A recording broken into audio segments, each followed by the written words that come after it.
catur. Buat kita mungkin ini cuma permainan papan biasa ya kan? Tapi coba deh kita lihat lebih dalam. Di balik papan hitam putih ini sebenarnya tersimpan sejarah peradaban manusia selama 1.500 tahun. Ini tuh kayak cermin yang memantulkan gimana cara kita berpikir, berstrategi, dan berevolusi. Anda mungkin pernah dengar ungkapan ini, hidup itu seperti permainan catur. Ya memang benar, setiap langkah yang kita ambil adalah sebuah pilihan, dan setiap pilihan itu pasti ada konsekuensinya. Lewat kesederhanaannya, catur berhasil menangkap esensi perjuangan dan kecerdasan kita dengan cara yang luar biasa. Nah, ini dia pertanyaan utamanya. Gimana ceritanya permainan dari abad ke-6 ini bisa jadi semacam ujian paling tinggi buat pikiran strategis manusia? Penasaran kan? Yuk kita telusuri bareng-bareng perjalanannya.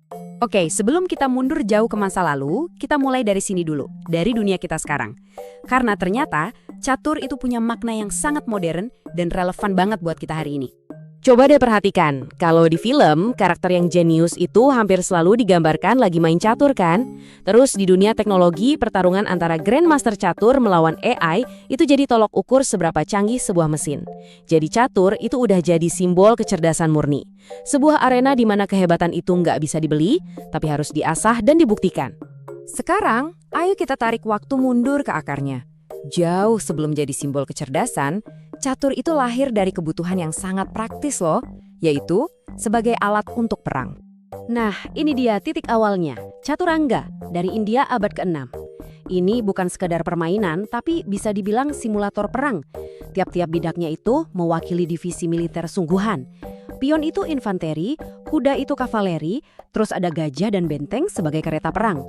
Jadi, para jenderal zaman dulu bisa latihan taktik di sini tanpa harus ada pertumpahan darah. Keren kan? Dari India, permainan ini nggak diem di tempat. Dia mulai menyebar ke seluruh dunia. Dan yang menarik, di setiap tempat yang disinggahi, catur ini beradaptasi, menyerap budaya lokal, dan akhirnya berubah. Perjalanannya tuh panjang banget. Dimulai dari caturangga di India, terus dia bergerak ke Persia dan namanya jadi Shatranj. Lewat dunia Islam, akhirnya dia sampai di Eropa sekitar abad ke-10. Baru deh di abad ke-15, aturannya distandarisasi jadi catur modern yang kita kenal sekarang. Tapi yang seru itu bukan cuma perjalanannya, tapi juga gimana statusnya berubah. Di Persia, catur itu permainannya para bangsawan.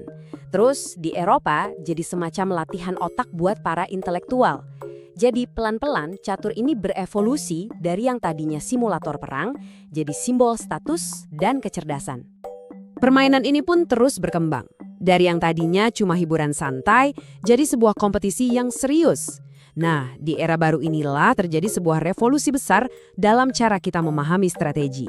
Coba ingat-ingat tahun ini, 1886. Ini momen yang sangat bersejarah. Kenapa?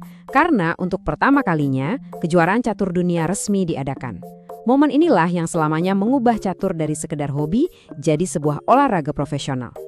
Dan juaranya yang pertama adalah Wilhelm Steinitz. Dia ini bukan cuma pemain yang hebat, tapi seorang revolusioner sejati.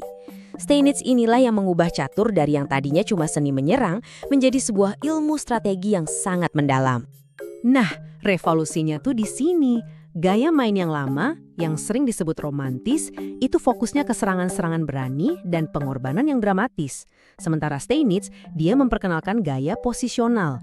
Dia mengajarkan kalau kemenangan itu dibangun dari keuntungan-keuntungan kecil yang dikumpulin pelan-pelan, bukan dari satu serangan brilian yang untung-untungan. Jadi, apa sih permainan posisional itu? Gampangnya gini, bayangin Anda lagi bangun sebuah gedung.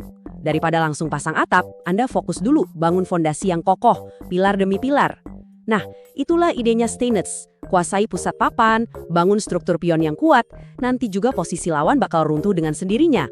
Filosofi ini sebenarnya relevan banget ya di banyak bidang kehidupan. Sukses jangka panjang itu seringnya datang dari kesabaran dan perbaikan-perbaikan kecil yang konsisten. Penerus Steinitz, namanya Emanuel Lasker. Dia ini memegang gelar juara dunia selama 27 tahun. Itu rekor sampai hari ini loh. Lasker menambahkan satu dimensi baru lagi, psikologi. Jadi dia nggak cuma mainin bidak di papan catur, tapi dia juga mainin lawannya. Dia sengaja memilih langkah-langkah yang bikin lawannya nggak nyaman dan jadi gampang bikin kesalahan.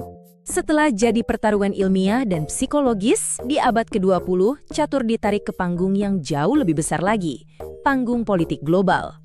Puncaknya, tentu saja kejuaraan dunia tahun 1972. Bobby Fischer dari Amerika melawan Boris Spassky dari Uni Soviet. Ini bukan lagi sekedar pertandingan catur, ini adalah perang dingin di atas papan 64 kota. Seluruh dunia menonton.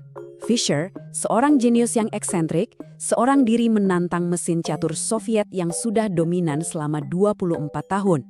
Ditambah lagi dengan drama politik dan tuntutan-tuntutannya yang aneh, pertandingan ini mengubah catur jadi tontonan global. Setelah Perang Dingin selesai, catur berevolusi lagi. Kali ini mencerminkan era digital kita. Generasi juara yang baru seperti Garry Kasparov dan Magnus Carlsen, mereka ini tumbuh besar bersama komputer. Buat mereka, mesin itu bukan lagi lawan, tapi justru jadi partner latihan. Jadi alat buat mendorong batas pemahaman manusia tentang catur itu sendiri. Jadi inilah evolusi catur yang sudah kita lihat. Dari yang awalnya simulator perang kuno, jadi latihan para intelektual.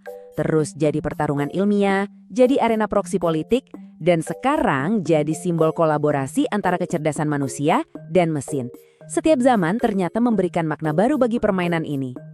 Ini membawa kita ke pertanyaan terakhir yang menarik untuk direnungkan. Kalau catur itu selalu mencerminkan zamannya, lalu apa yang catur hari ini katakan tentang kita?